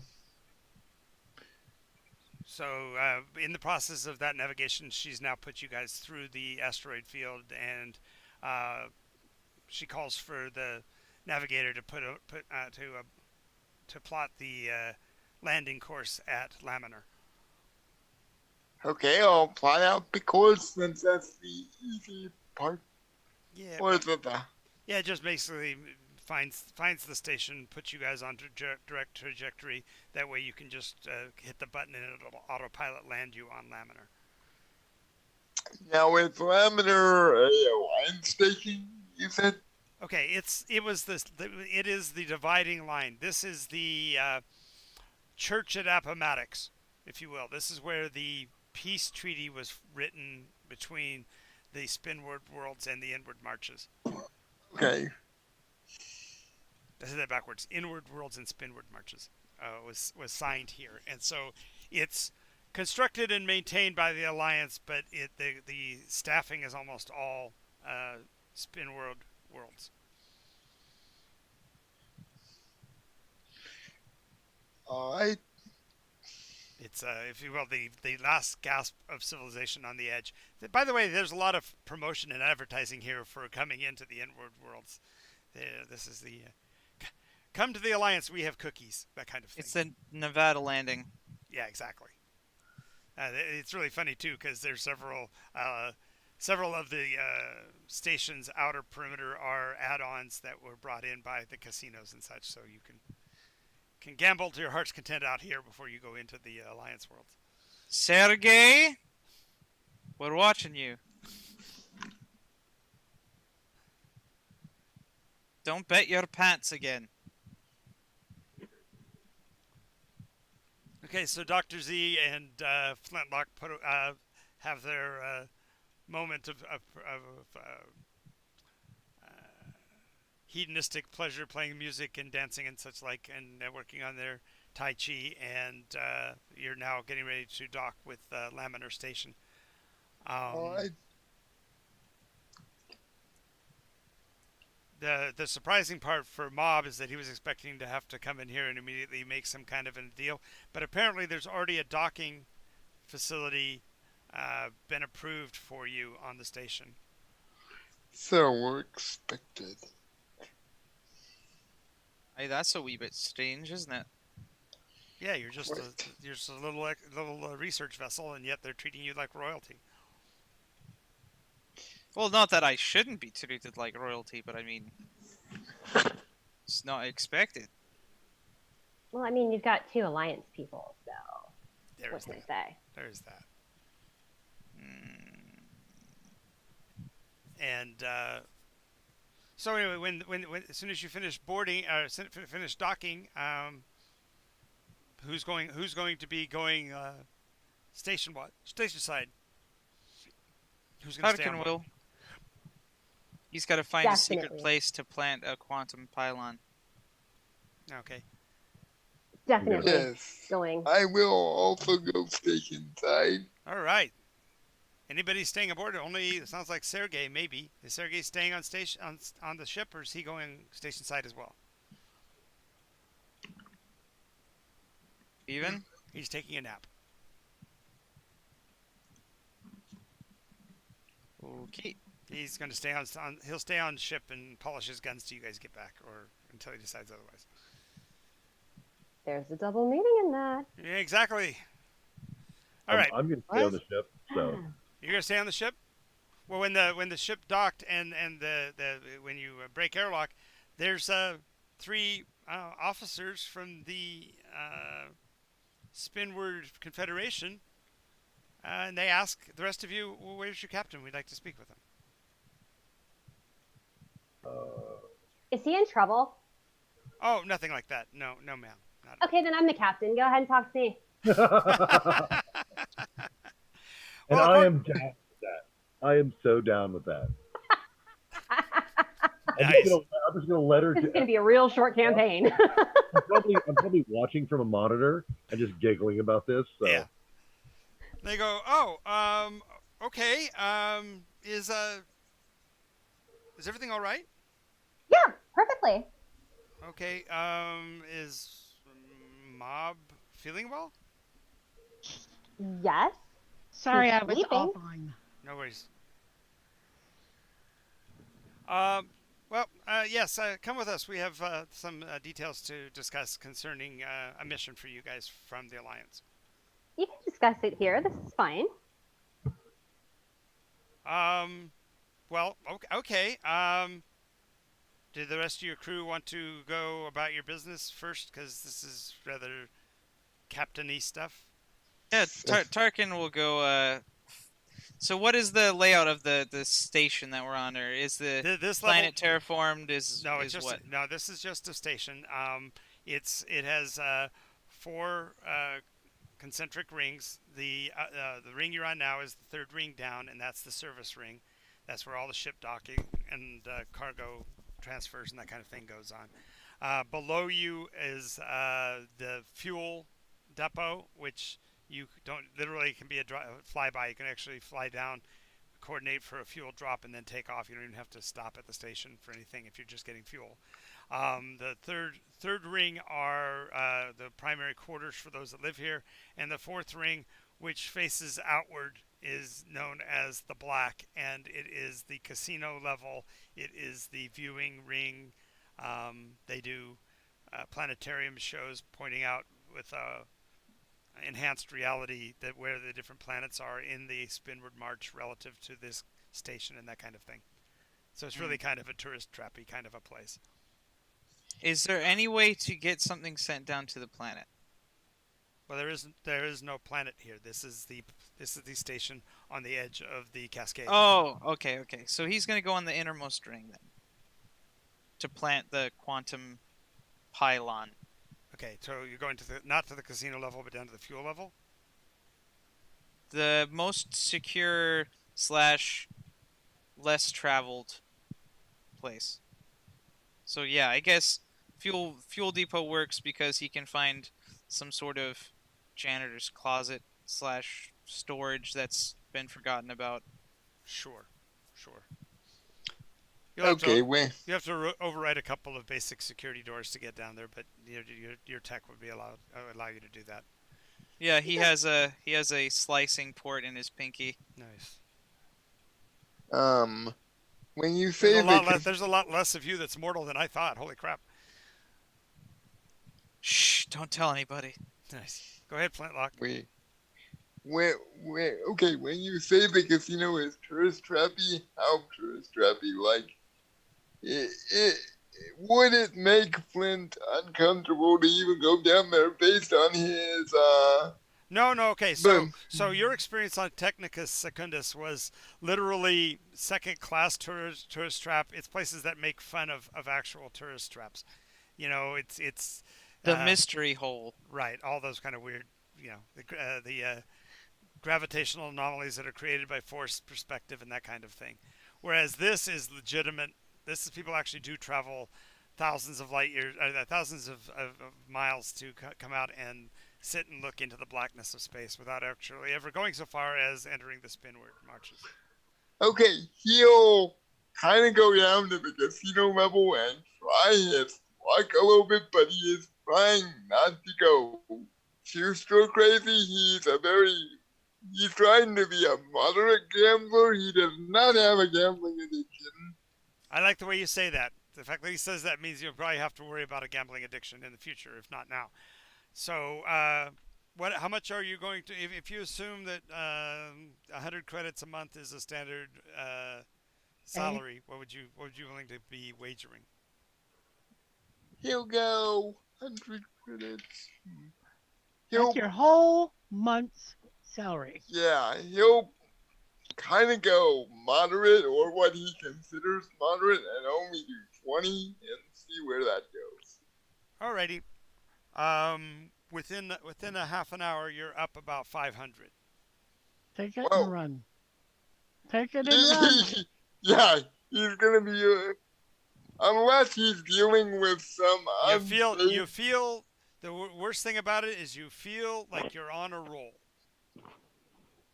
I'm Yeah, on a. the suckers roll. They let you win, and then when you lose it, you try to get. No, he's Look at getting that. beginner's luck. That's That too. You can't lose when you start out. You just can't. It's not allowed. He's going. Oh, I know. That's what I'm afraid of. It's not Just allowed. let him decide. He's Yep. going to try to cut and run, but kind of because he. So, Well- how much out of the 500 do you want to wager on the way out? He's gonna once again go a little bit safe. 200. Okay. You lose 150. Okay, so he got 500, then lost 150, so he ended up with 400. 350. 350. 400. yeah, He wagered 200. yeah, lost And he got 100. lost 150. That means No, he he should got no. He 500 minus 200 plus 50. Right. So 350. Yes. Okay. He'll leave it at that. He's not going to. As you're walking towards the door, a young and amply attired young lady comes up. and Scantily puts her- attired of ample proportions. There we go. Thank you, Jean. Comes up and puts her arm on your arm and says, "Buy me a drink." Okay, how attractive is this lady? Well, you're from an inner world, and she's rather exotic. She does have an extra pair of breasts. Wait, okay. Yeah, Like he has 2 pairs. That is correct. That's a full house. Oh my god. Okay. Wouldn't a full house be better? Come true, man. How? No, the where's- trick is she actually has 3 extras. The other one's in the middle of her back. Not really pretty, but hell of a girl to dance with. Boom, boom. Oh my god. Okay, now that you say that, he is kind of a little off-put. What's so wrong? Yeah. What are you, Like- one of those in-world prigs that doesn't appreciate sensuality when it's thrown in your face? Especially when it's thrown. Well, he preferred thrown from a All I asked distance for in was this a case. simple drink, dude. It wasn't like I was asking Uh-uh. you to He'll Yeah, one Mickey Finn coming up. buy her one drink, but Dude, just walk away. You don't have to buy her anything. There's Sergey. Way to go, Sergey. Sergey, because walking up saves your butt. You don't have to buy this woman a drink. But I will, and I take her and I oh, as Flintlock sees this, he is just gonna chuckle to himself and walk away. Thanks for the save. So Sergey goes off with the girl. That's good. That's good. Way to go, Sergey. As it turns out, it only costs you 25. Oh, okay. No, sorry, it costs 25 for Sergey. Put it down. That's fine. That's fine. But that's just the way that operates. Okay, I got you. Now that you're on the station, are you gonna go play the games, or are you gonna go check out the emptiness of space with the planetarium show and all of that? I'm gonna talk with this lady and find out if anything interesting is happening. Yeah, there's fewer and fewer of the tourists coming out. We're going to have to do something exciting around here. Some say that there's going to be a big discovery made in the next couple of months, and so we're trying to guess where that's going to come from. What are you out here for? We're here to explore and find new life. To boldly go where man has not gone before. Anyway, she looks at it, she goes, "Oh, so you're going to go unkirk it." No, I'm gonna go and make new life. And I was like, "Ooh, yeah, you're my kind of guy." yeah. Shall we go find a room? Sure. Yeah. And Sergey takes her away. And you pay the 25 because you got to pay for the room. Room paid for. All right, there you go. So we now know who our Kirk will be for these episodes. No, our Lothario. Lothario, same thing. Walks off the stage with the person with the blue hair every time. Did you go off ship? If not, No, Raven's actually got to finish the talk now. He's had to get the rest of you out of the way. So, Captain Connor, you said it was? I didn't actually give a name. Ah, okay. So what is your name, ma'am? Because I have here down that you're Mob Robson. Yeah. Huh. Okay. Well, Ms. Robson, there's Captain, thank you, but that's okay. What's that? Captain Robson, Oh, thank you, yes. but that's okay. Yes, thank you. Captain, what I do need here is a simple release. It appears that the crafts registry is listing somebody with the initials VDZ as the owner of this craft. Huh, interesting. Okay, sure. I just need you to initial here and here. And Okay. signature at the bottom. Okay. Okay, you are therefore cleared, and enjoy your craft. I do realize that the Alliance insurances only apply when you're inward, and once you go spinward, those insurances revert to an annuity to be paid out to your descendants when you die. If we die, but yes. Well, of course. There's always that possibility. He kind of chuckles. All right, well, welcome to the Spinward Marches, and be safe out there. Of course. Okay. Are you going now? Yes, they turn around and they walk away. Okay. You just stare at them long enough, they go, "Oh, yeah, you're right. Uncomfortable silence. Yeah, we're leaving now. Bye." Especially with the face she has. Yes, exactly. Are you going? And I can see Mob Robson in his quarters stroking his chin, going, "All right." I didn't have to deal with that. She did. Yeah, totally signed my own name. Of course you did. Of course you did. All right. So, Mob, once they've left, are you going to go down and talk with her since you were able to view all of that? Yeah. All right. She's standing there watching to make sure that they like are away from the ship, and she's just about ready to get off the ship when I'm sure he probably puts his hand on her shoulder, like, Yeah, "Excuse exactly. me." Yep. Yeah. So, did you handle that well? I think I did. Don't worry, there's no mention of you anywhere. Well, that's what I need. Thank you. You're welcome. They Um, seemed a little confused when I said my name was Mob Robson, though. I don't know why. well, next time, just remind them that my gender is fluid. So Okay, fair enough. That works. That sounds like a personal problem, Mob. You wouldn't want to be broadcasting that your gender is fluid. That doesn't go over well. Well, the idea is that if I show up as her, then she has an excuse as to. No, I know. You're totally playing. You're turning into the curve. I get that, but I just turning into the slide. But I just was saying that's pretty funny. Hi, I'd go out with you, but my gender is fluid, so. It doesn't. Whereas if you walked up to a girl and said, "Hey there, my gender is rock solid," it'd been a different message altogether, wouldn't it? I want to go on board and find out what they have in the way of medical. Oh, they have a full. She'd like to introduce herself to who is ever there. Oh, as soon as you walk on the ship, you don't know why, but all the doors open to you like nobody's business. They are so glad to have you out here. They definitely show you the facilities. They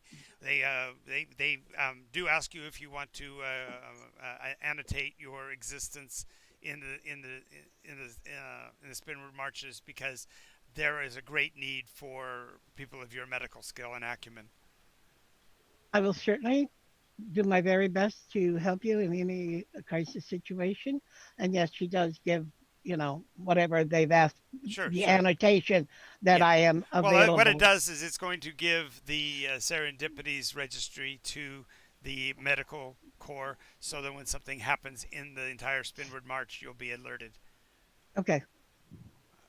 The good news is it gives you all the information about what's going on in the rest of the system. The bad news is that the Hippocratic Oath will have you required to go help when you can. Yeah, I understand.